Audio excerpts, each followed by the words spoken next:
indie game fans, traditional sports games don't really pique my interest for a variety of reasons, but leave it to indie developers to come up with truly novel and fun ways of expressing the sporting concept in their games.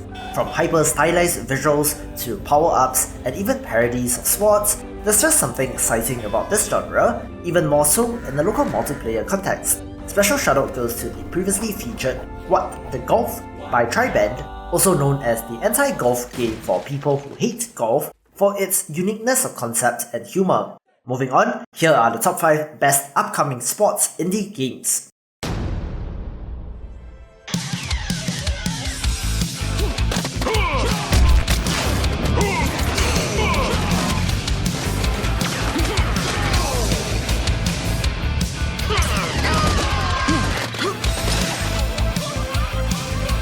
A futuristic handball equivalent, Hyperbrawl Tournament blends the basic notion of putting a ball in the goal with weapons, character powers, varied arenas, and direct PvP combat. The action looks swift and intense, and with 10 characters and 8 weapons, should provide the variety for you to discover something that truly fits how you play. Look out for this next year.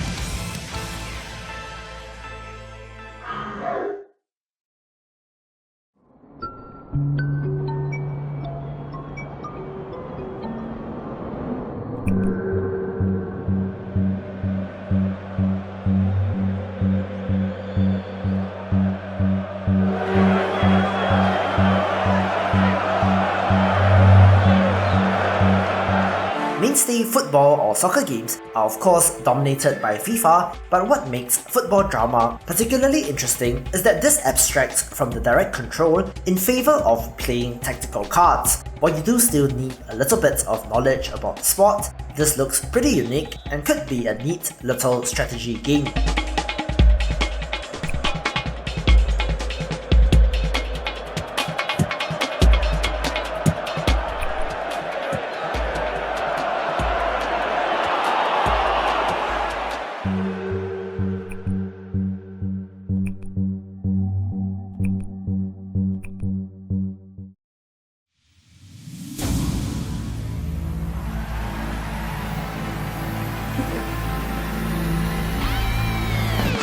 One of the most unlikely games to be in development is Windjammers 2, the sequel to the original, first released in 1994, which, due to IP rights, bankruptcies and so on, has been in limbo for quite a little while. Essentially Pong with varied characters, super moves and a scoring system where different parts of the goal awarded different amounts of points, this exemplifies the arcade experience with its focus on two-player head-to-head competition.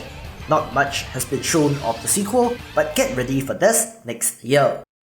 Tonight, the most decisive match of this season. Two longtime rivals enter the field. Only one leaves with the cup. Watch Toasterball tonight, live on WSC.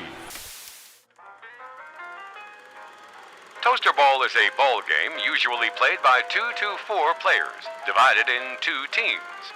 The object of the game is for your team to score 5 points before the opposing team by throwing the ball into their goal. It is also important to note that all the players are toasters. So, how do you play? To play with the ball, simply hold down one of the buttons on your toaster for a short time. Release it. And voila, your toast flies through the air, and so does your toaster. The longer a button is pushed down, the higher you will jump. But don't press too long, or you might burn your toast. Remember, each ejection also makes you jump, which allows you to move across the field with great agility. From there, any means are allowed to put the ball inside your opponent's goal. Toasterball epitomizes the indie sports game experience in developers coming up with a truly unique concept and running with the idea. Similar to volleyball or tennis, but played on a 2D plane, the hook here is that, of course, all players are toasters. You are holding down a button to make toast, which can then be launched vertically to block or deflect the ball, and doing so will also cause the toaster to jump slightly, allowing you to move the character around. I believe that variations in toaster weight factors into how they control, and there are added randomized variants such as increasing toaster size, changing the ball physics, adding wind to the equation, and so on, providing an ample source for local multiplayer hijinks. There are also planned mini-games to be added, such as football or bowling, and the art is nice and clean as well. Toasterball is currently on Kickstarter with a couple of days left, so do check this one out.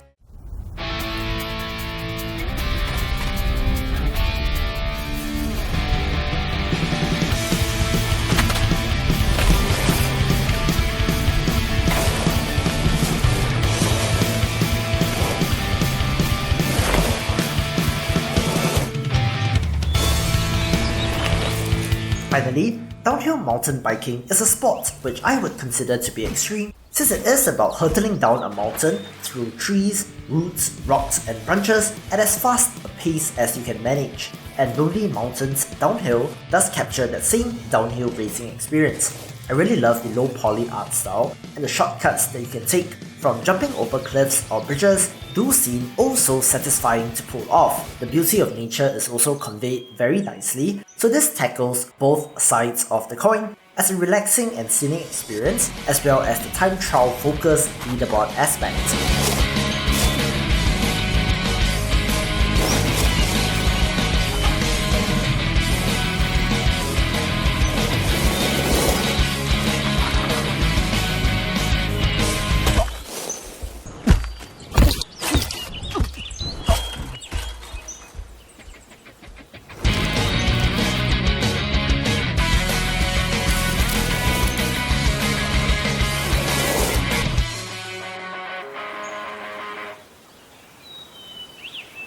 Anyway, thank you for watching. Please subscribe to the channel, follow me on Twitter, follow my Steam creator, and check out the subreddit to keep up with the best indie games, and I will see you in the next video.